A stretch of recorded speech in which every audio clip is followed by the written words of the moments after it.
बिस्मिल्लाहिर्रहमानिर्रहीम।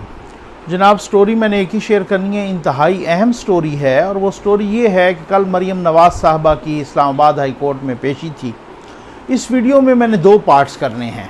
मतलब एक पार्ट से मुराद है, इस स्टोरी को मैंने दो पार्ट्स में तकसीम करना है। एक ये कि ये अदालत के अंदर क्या हुआ, क्यों जज साहब ने कहा, जस्टिस आमिर फ़ारूक साहब ने, दो रुकनी बेंच जो कि सुन रहा है, जस्टिस आमिर फ़ारूक साहब और जस्टिस मोहसिन अख्तर कियानी साहब। तो जनाब वो क्यों कहा जस्टिस आमिर फ़ारूक साहब ने कि क्यों ना इनकी ज़मानत मनसूख कर दी जाए। ठीक है, तो फिर ज़ाहिर है जब ज़मानत मनसूख होती है तो फिर गिरफ़्तार करके दोबारा जेल चला जाता है बंदा। तो अच्छा, ये क्यों कहा, ये सारा माजरा क्या था, अदालत में क्या हुआ, ऐसा क्या मसला क्या है, क्या चल रहा है, एक तो इस पे, और फिर उसके बाद इस पे थोड़ा सा तबसरा भी करना है। और फिर उसके बाद दूसरा पार्ट कि जब उन्होंने अदालत से बाहर आके मीडिया से गुफ्तगू की, वो गुफ्तगू भी बहुत अहम है। उस गुफ्तगू में बहुत कुछ अहम सवालों के जवाब दिए, कुछ यूँ समझ लें कि कुछ पॉलिसी स्टेटमेंट आया, उस पर भी बात करनी है। पहले तो ये है कि ये एवन फील्ड की समात चल रही है, क्योंकि इस एवन फील्ड की जो समात है वो नवाज़ शरीफ साहब की समात को अलग किया गया था और मरियम नवाज़ साहबा को और कैप्टन सफदर साहब की समात को अलग किया गया था इस केस से। क्योंकि ये कहा गया था कि नवाज़ शरीफ साहब चूँकि बाहर हैं, वो नहीं आ रहे, और ये दोनों जो है ना हर पेशी पर आ रहे हैं। तो इसका मतलब ये हुआ कि उस हवाले से कि जी ये जो समात है इनका केस अलग कर लिया जाए। हालांकि एवन फील्ड में जब 6 जुलाई 2018 को इनको तीनों को सज़ा हुई 10 साल की, 7 साल की और 1 साल की, और जुर्माना भी हुआ, और फिर 13 जुलाई 2018 को वो तशरीफ़ लाए बीमार वालदा को और जनाब वो बीमार अपनी ज़ौजा को छोड़ के नवाज़ शरीफ साहब, और यहाँ पर गिरफ़्तार हुए जिस तरीके से। तो फिर इस तरह से तकरीबन कोई सितंबर 2018, ये को 3-4 महीने बाद इस्लामाबाद हाई कोर्ट ने उस सज़ा को उड़ा के रख दिया था। वही जज बशीर साहब ने जो सज़ा दी थी एवन फील्ड में। और मरियम नवाज़ साहबा का जो केस है या जो उन पर मुकदमा है वो सिर्फ एवन फील्ड में ही हैं। मरियम नवाज़ साहबा हो या कैप्टन सफदर साहब, उनका ताल्लुक़ ना तो वो अल अज़ीज़िया से है और ना ही फ्लैगशिप से है, उसमें उनका नाम ही नहीं था। हालांकि हमें याद है कि ख्वाजा हारिस साहब ये मुकम्मल रिक्वेस्ट करते रहे कि जी इनको इकट्ठा कर दिया जाए, इन केसेस को, इन तीनों केसेस को इकट्ठा कर दिया जाए। लेकिन आपको पता है कि वहाँ उस वक़्त फिर कौन डोरियाँ हिला रहा था और हिला रहा है आज तक भी, वो इकट्ठा नहीं होने दिया। क्योंकि इकट्ठा करने से तो फिर आपको पता है ना, फिर सज़ा एक ही होती है, एक ही बार, फिर वो जो सस्पेंड होती है तो एक ही बार, फिर जेल में भी एक ही बार जाना। तो ख्वाहिश रखने वालों की ये ख्वाहिश थी कि जी ये तीनों को अलग अलग केसेस करके सज़ा भी अलग अलग दिलवाई जाए, ताकि एक केस से बाहर आ रहे हों तो दूसरे में अंदर चले जाएं। बस ये बड़ी एक, वो कहते हैं ना, आप इसको बदनीयती कहें या पता नहीं क्या कहें। अच्छा खैर, आ जाएँ, कल हुआ क्या असल में। मरियम नवाज़ साहबा और कैप्टन सफदर साहब का जब नाम पुकारा गया, पहले ये मैं बताता हूँ कि हुआ क्या, फिर उसके बाद बड़ा ज़बरदस्त किस्म का एक क्रिस्पी तबसरा करना है इस पर। जनाब, मरियम नवाज़ साहबा और कैप्टन सफदर साहब का नाम जब पुकारा गया तो अदालत में मौजूद नहीं थे। तो जज साहब ने कहा कि जनाब के जो है ना, अदालत ने कहा कि दरख्वास्त गुजार जो हैं वो मौजूद हैं। उन्होंने कहा अभी नहीं आए। अच्छा, अब उसके बाद जो है ना, उसके बाद क्या हुआ कि ये तकरीबन क्योंकि 12:50 पर कमरा अदालत में जज साहबान दोनों तशरीफ़ ले आए, यानी बेंच आ गया, बैठ गया। अच्छा, होता ये है कि आम तौर पे बाहर बहुत ज़्यादा रश होता है और उनका फिर वो सिक्योरिटी का प्रोटोकॉल भी लगता है। आगे इस्लामाबाद हाई कोर्ट से बाहर आके उनके अपने कारकुनान ने भी वो रोका होता है, वो बहुत ज़्यादा, फिर आगे बाहर का ट्रैफिक बहुत ज़्यादा। क्योंकि हमें याद है कि मरियम नवाज़ साहबा पिछली पेशियों पे तकरीबन कोई पौना घंटा भी आके बैठी रही हैं अदालत में इस इंतज़ार में। उसके बाद जब जजेस आए हैं तो वो हो जाता है, ऐसा कोई बात नहीं है। अच्छा, आम रूटीन है, जो वकला हैं वो भी जो है ना आम तौर पे केसेस की एडजर्नमेंट के लिए कहते हैं या वेटिंग में रखवा लेते हैं या किसी भी हवाले से, मतलब वो इस, खैर वो उसको छोड़ दीजिए, वो बात की बात है। तो फिर कहा कि जनाब वो अभी तक उनके वकील भी नहीं आए थे, दरख्वास्त गुजार के उनके जूनियर आए थे। खैर वो बाद में तो वो वकील साहब आ गए। तो फिर उन्होंने पूछा कि जनाब दरख्वास्त गुजार कहाँ हैं, तो वो भी नहीं थे। जूनियर वकील ने कहा कि वो जनाब वो रास्ते में हैं, और फिर उसके बाद वो अमजद परवेज़ साहब भी बाद में आ गए, ठीक हो गया ना। अच्छा, फिर उसके बाद जस्टिस जो कि आमिर फ़ारूक साहब हैं वो भी बैठे थे, और दूसरे जज साहब भी। तो उन्होंने कहा कि अब जैसे ही ये हुआ ना कि जनाब वो दरख्वास्त गुजार नहीं आए, तो नैब को तो यही मौका मिला। उन्होंने कहा जी कि इनकी ना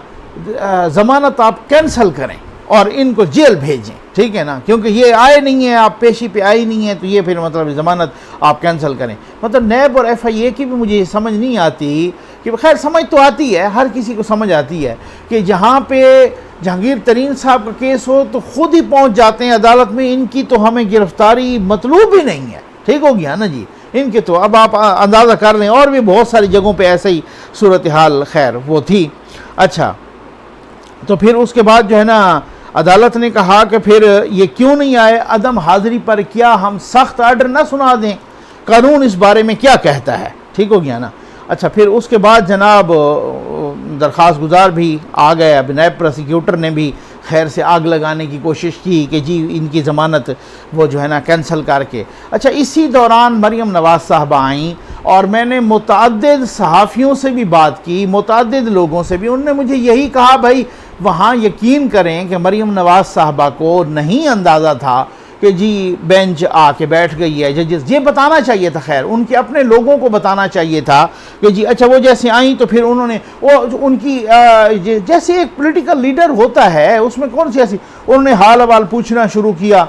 सलाम दुआ लेना, वो उठ के सलाम करते हैं लोग, या उनके जो पहले ऑलरेडी बैठे होते हैं उनके अपने भी कुछ लोग आए बैठे होते हैं उससे पहले, तो उन्होंने हाल अवाल सलाम का जवाब देना, सलाम करते हैं लोग तो सवाल सलाम का जवाब देना, और कैसे हैं, तो वो ज़ाहिर जब अंदर, तो फिर उनके साथ भी बहुत सारे बंदे होते हैं अंदर आते हैं, तो वो जैसे अंदर आईं तो फिर उन्होंने सलाम दुआ लेना शुरू किया, और थोड़ा सा तो इससे ज़ाहिर थोड़ा कुछ तो शोर होना था अदालत में। उस वक्त जब बेंच बैठी होती है, जब वो जज साहबान आ चुके होते हैं, तो बहुत ज़्यादा खामोशी छा चुकी होती है। जब तक वो नहीं आते तो इतने तक तो वो सहाफ़ी भी आगे खड़े होते हैं, वो जनाब सारे के सारे आपस में गुफ्तगू कर रहे होते हैं, और हम भी होते हैं तो इसी तरह से गुफ्तगू कर रहे होते हैं, और इस तरीके से मतलब जो है ना सारा कुछ ना। अच्छा, खैर वहाँ पे सही बात है कि उनको नहीं पता था, एक गलती हो गई, तो इस हवाले से जैसे ही वो फिर पुलिस वाला आगे बढ़ा और उन्होंने आके कहा कि जी मैडम से कहा मरियम नवाज़ साहबा से कि आप जो है ना खामोश हो जाएं, क्योंकि कोर्ट आ चुकी है, बेंच बैठा है, जजेस साहबान मौजूद हैं।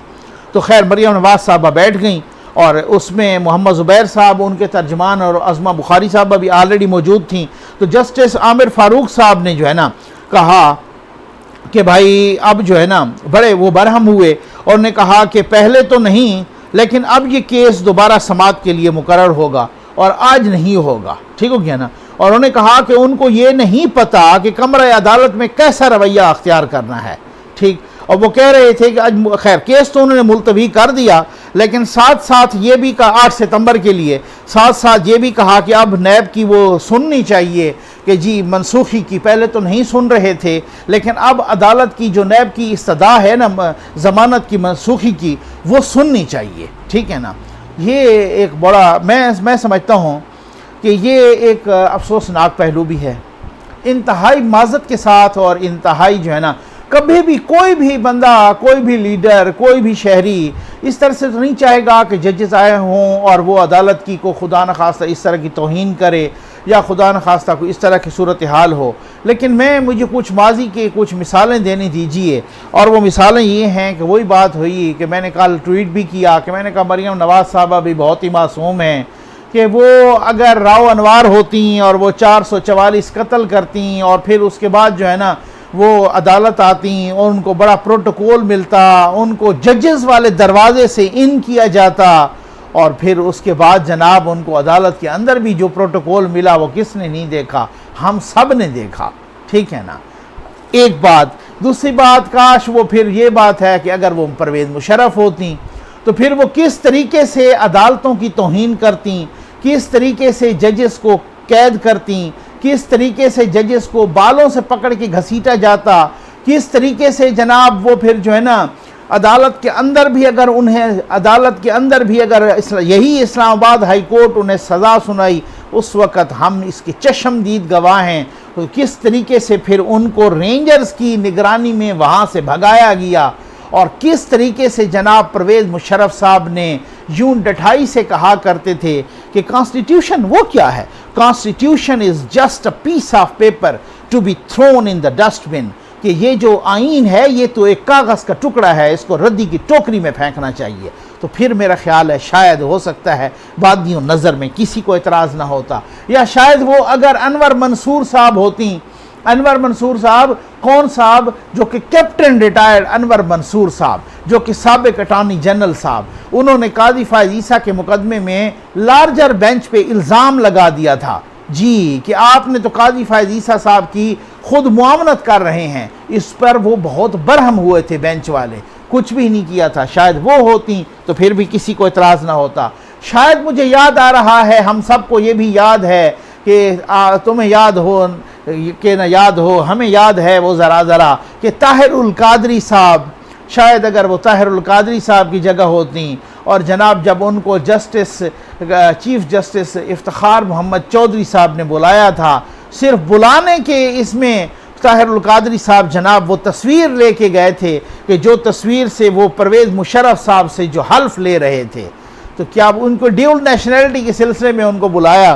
तो वो फिर जो हल्फ लेने वाली तस्वीर जब उन्होंने वहाँ पे अदालत में भी दिखा दी तो शायद फिर भी किसी को एतराज़ ना होता। शायद वो हो सकता है कि अगर वो मलिक रियाज होती, उनकी जगह पे होती, तो उनके भी सैकड़ों केसेस ज़ेर इल्तवा होते, उनको भी किस तरीके से 360 अरब का जिस तरह से जुर्माना हुआ, जिसमें एक टेडी भी उन्होंने अभी तक जमा नहीं करवाया, इल्तवा पे इल्तवा ले रहे हैं, और बाहर से लूटी हुई रकम भी अगर बरतानिया से आती तो शायद उन्हीं के अकाउंट में ही जमा हो जाती। तो मैं कहता हूँ शायद हो सकता है फिर भी किसी को एतराज़ ना होता। और अगर वो इमरान खान साहब की जगह पे होती तो फिर मैं समझता हूँ कि उनकी इसी तरीके से 300 कनाल का घर पूरे गरीबों के गिर जाते, और 300 कनाल का घर वो खैर से जो है ना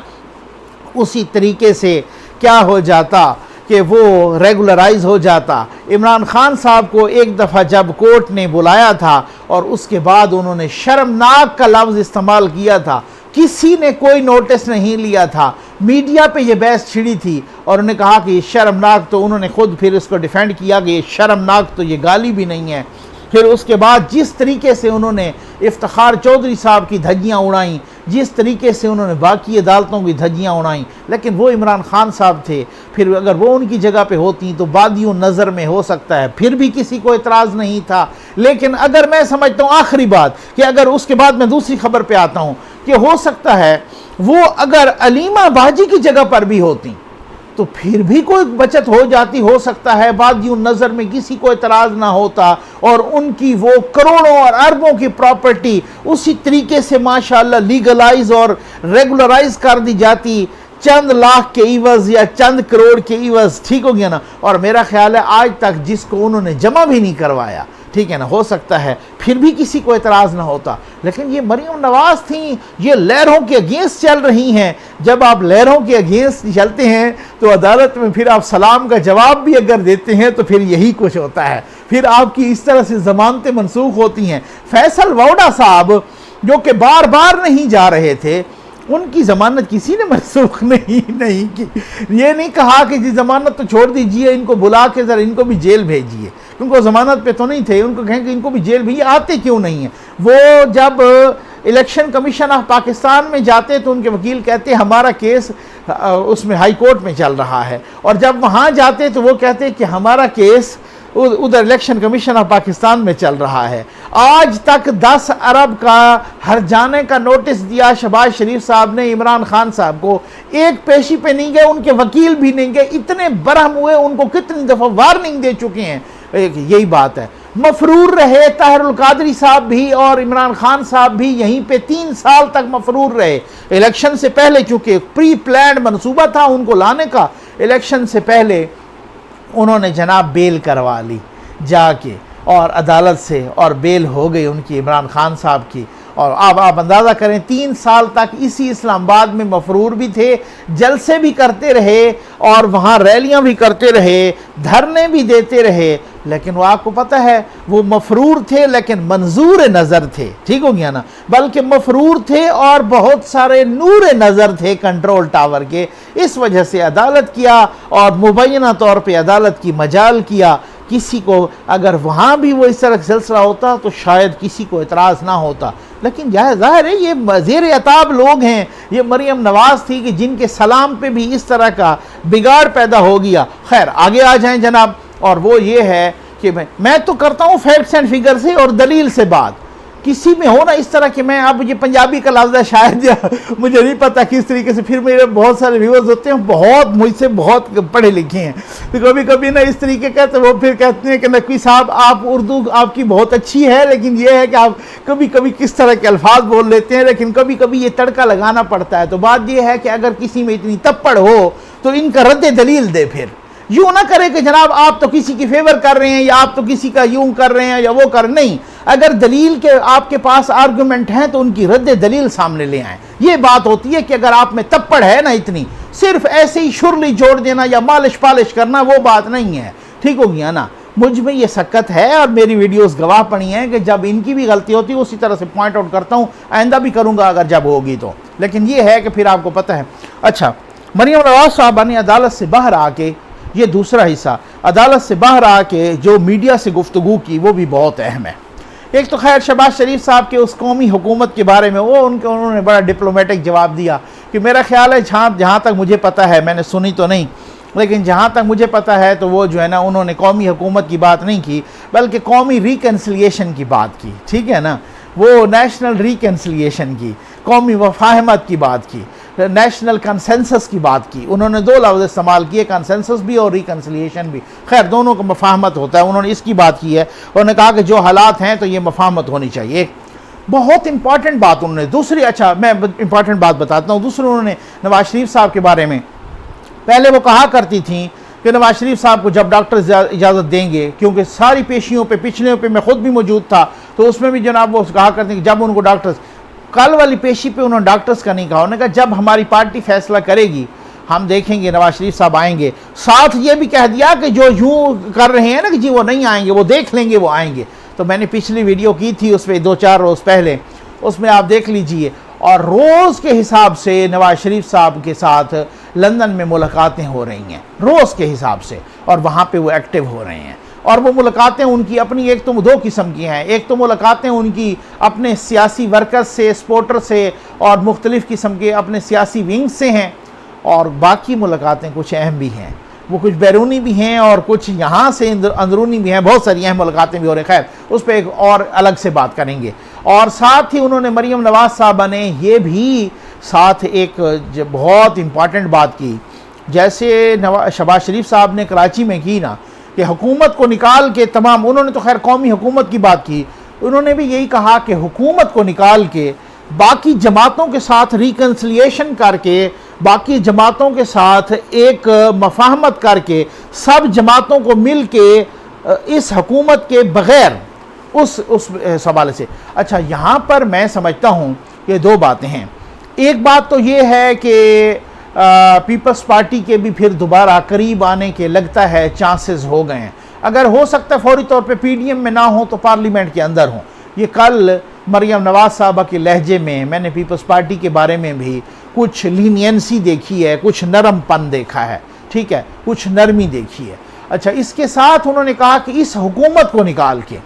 इसका मतलब ये है कि उन्होंने साथ ये नहीं कहा, क्योंकि लीडर जो होता है ना, जो पॉलिटिकल जो लीडर होता है या अपनी जमात का या नेशनल लेवल का या जो भी, वो बड़ा उसके अल्फाज को बड़ा नपे तुले होते हैं और उसके बड़े एक बिटवीन द लाइन्स पढ़ना पड़ता है। उन्होंने ये नहीं कहा कि हुकूमत को निकाल के तो कहा है, लेकिन साथ ये नहीं कहा कि जनाब जो इत्तेहादी जमातें हैं उनको भी, इसका मतलब है कि उनके लिए रास्ता उन्होंने खुला छोड़ा है कि जो इत्तेहादी जमातें भी यहाँ रिकन्सिलिएशन में आना चाहे। ये बहुत छुपी हुई बातें थी, इसमें बहुत मैसेजेस थे, बहुत इंपॉर्टेंट गुफ्तगू थी। इसके साथ ही इंशाल्लाह इसको जारी रखेंगे। मैंने कहा था कि अगले 2-4 महीने जो हैं इसमें बहुत कुछ सामने आएगा, बहुत कुछ। कि पीडीएम ने जैसे जलसों का, रैलियों का, कार्नर मीटिंग्स का, इस तरीके से, क्योंकि with the passage of time भाई उन्होंने जो लॉन्ग मार्च का ऐलान किया है, अब ये अगर लॉन्ग मार्च अगले 2 महीने तक को कंसोलिडेट नहीं होता, एग्जीक्यूट प्लान नहीं होता, लॉन्ग मार्च प्रैक्टिकल फॉर्म में नहीं आता, उसकी हतमी तारीख का ऐलान नहीं होता, तो मैं समझता हूँ ये बहुत बड़ी गलती होगी और ये गलती फिर से ले डूबेगी फिर अपोजिशन को भी और पीडीएम को भी। तो अब की बार जो ये अगर इस तरह से नहीं करते तो ये बहुत बड़ी इनकी अपनी सियासी मौत होगी। और उम्मीद है आपको वीडियो पसंद आई होगी। आपका बहुत बहुत शुक्रिया।